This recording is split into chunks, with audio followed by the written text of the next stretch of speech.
Okay, so today we're going to start by talking about how we do a sound check.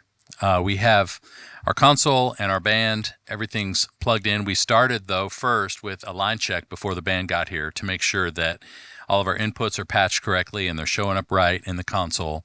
We have a console file that we've used a bunch. So if you use a console every week at your church and you have consistent players from week to week, you may have a system set up where you have kind of a default file. And that's what we started with. And for us, we know that if we set our input gain so that the meters are hitting around minus 15, then everybody's gain structure is to the point where their mix is very consistent from week to week. So knowing that, why don't we start by just playing a chorus of a song that maybe is going to be in our set today so that we can be at full volume and kind of not sandbag. We're going to sing and play the way we're going to play and just do a quick check, and then we'll make some tweaks from there. Does that sound good? Sounds great. Okay. Let's do it.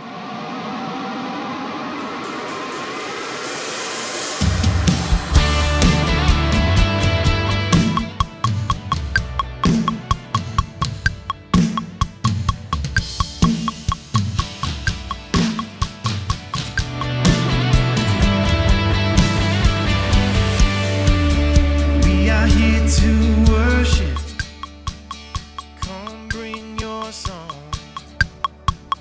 God's done great things, and He's not done. Let the sound of heaven come and flood the earth. Let the saints rise up as you pour.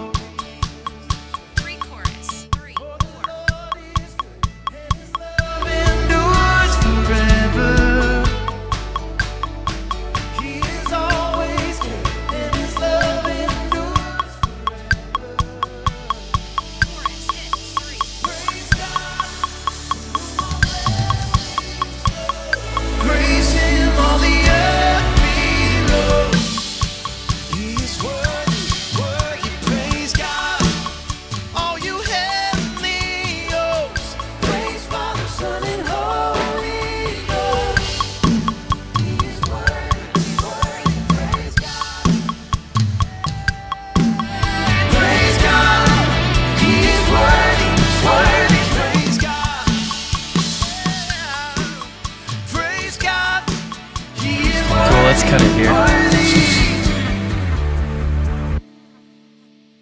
Great. You guys sound great today.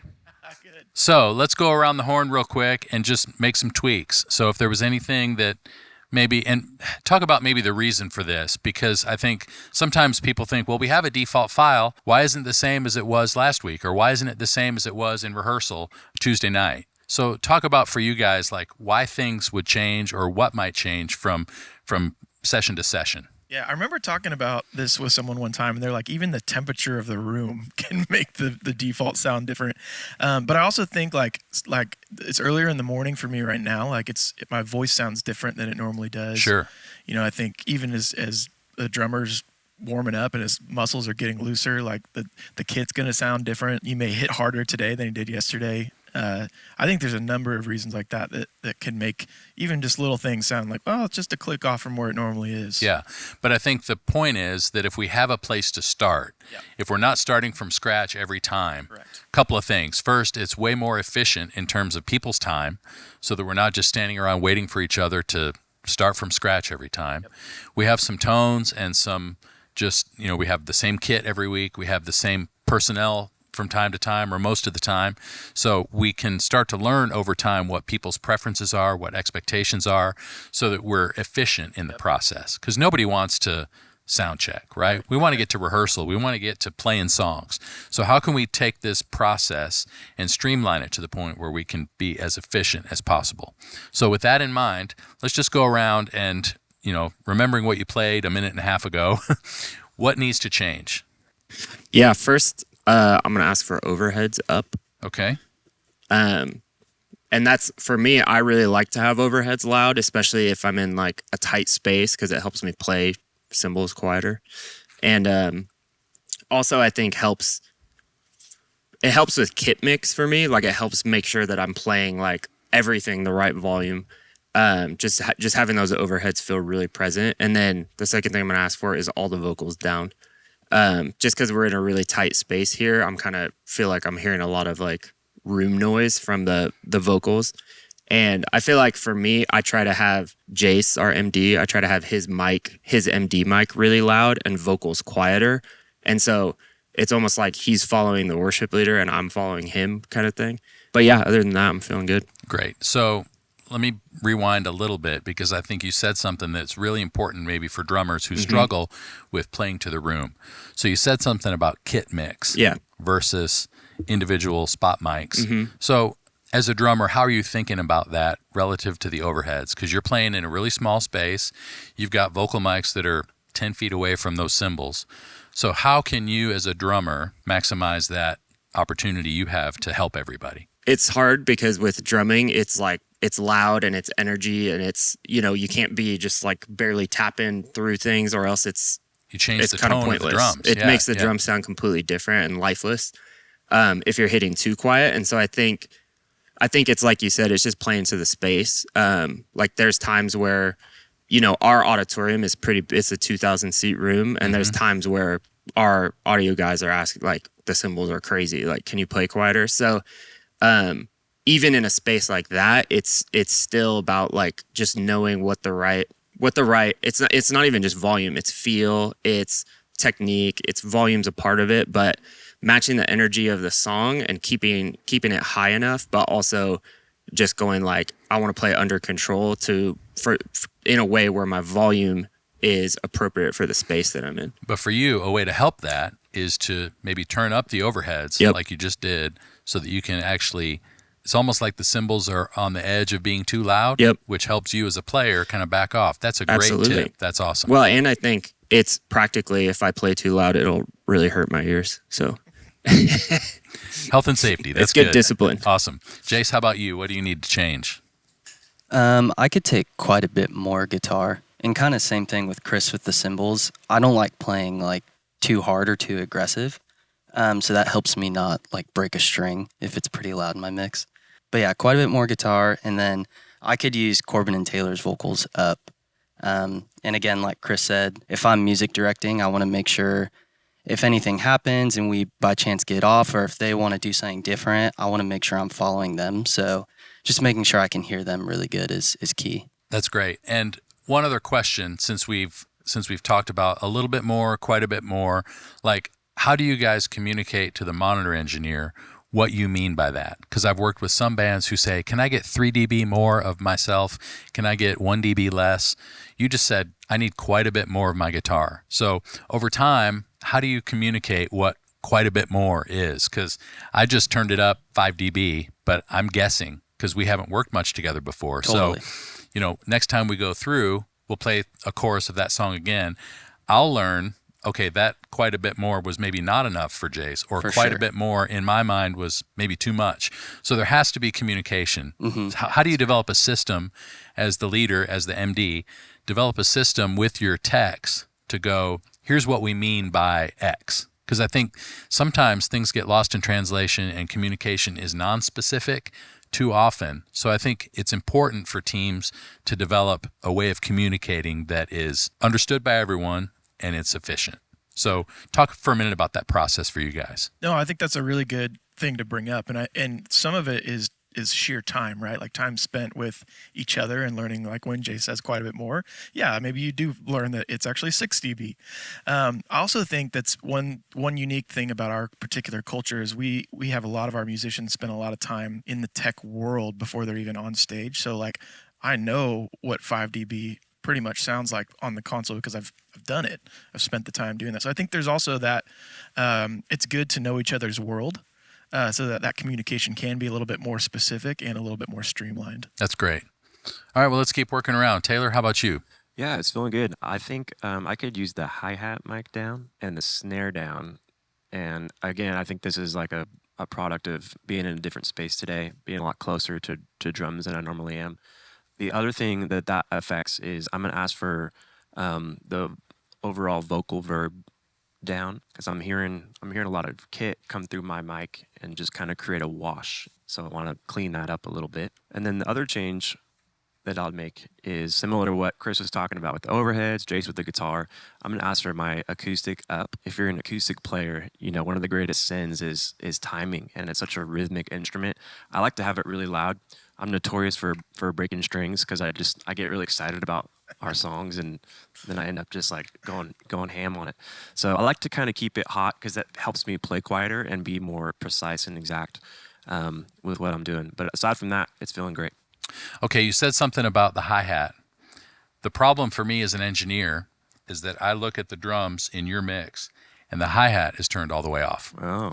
So I have to be able to anticipate, okay, what else can I do to mitigate that? Because the hi-hat is loud in this room, but there's none of it going to your mix. So it may be that it's getting into the tom mics. It may be that it's in the overheads, or it may be, so for me, I have to sort of anticipate. And again, this happens with communication. It's like, I'm not just going to ignore that because it's a fact. Yep. So how can we maybe modify something else so that you get the net effect of less hi-hat?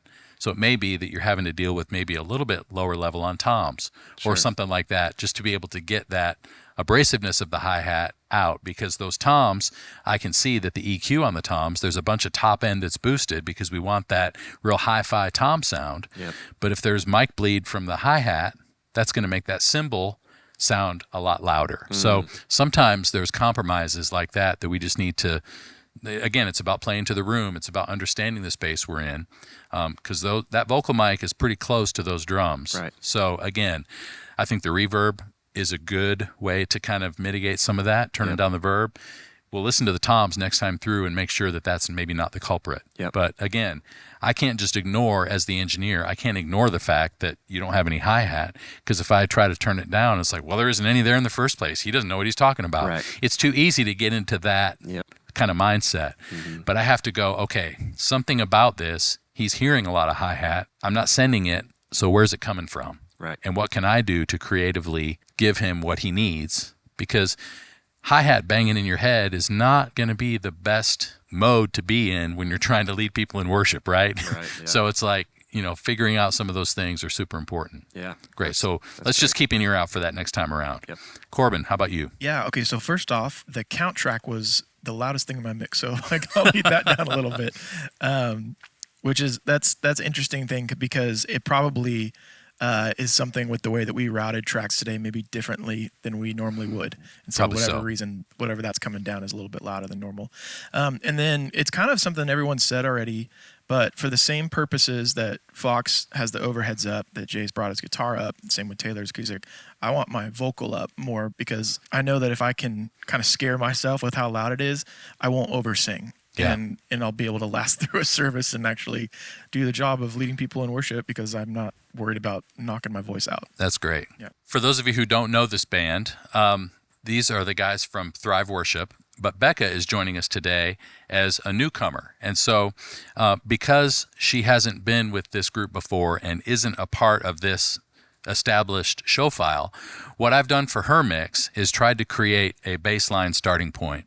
So if we look at Becca's mix, we'll see that all of the band faders are at -10. So I'm sending her some of all of the band, and then her vocal is sending at 0. So basically she has a little bit of everybody and 10 dB more of herself as a starting point. So, anybody who's needing a monitor mix, what they really need is a time reference, a pitch reference, and themselves. So we have time and pitch because we have acoustic and keys and guitar. We have time because of the click and the counts, and she has a little more of herself. So Becca, knowing that, you played half a song with just a generic band mix. So what do you need more or less of so that we can make you even more happy? Yeah, I definitely need more of Corbin's vocal. Okay. I know you said it was early, so we're still warming up and all that, but definitely could use more of him just being a background singer or a vocalist of any sort of support role. If you go off and do something different than what's on the track, I definitely need to hear him just so I can follow and be flexible on the go. Great. How about the band instruments? It sounds decent. I would love a little less guitar, a little more acoustic, and potentially a little more click. Great. So it's easy for me when those faders are in a kind of established position, it's easy for me to make those tweaks because I'm not starting from nothing. And the rest of the band doesn't have to wait on us to build a mix from scratch. So I think it's a good tip for a monitor engineer if you can, when you're integrating new people, if you can give them something to start with, you know, a nominal level of all the band, a little more of themselves, and then you're able to just tweak rather than start from nothing. So now that we've got everybody tweaked a little bit, let's play a chorus of that song again and just see if we're happy. I'm going to skip forward to the pre-chorus, and then we'll just hit through that chorus.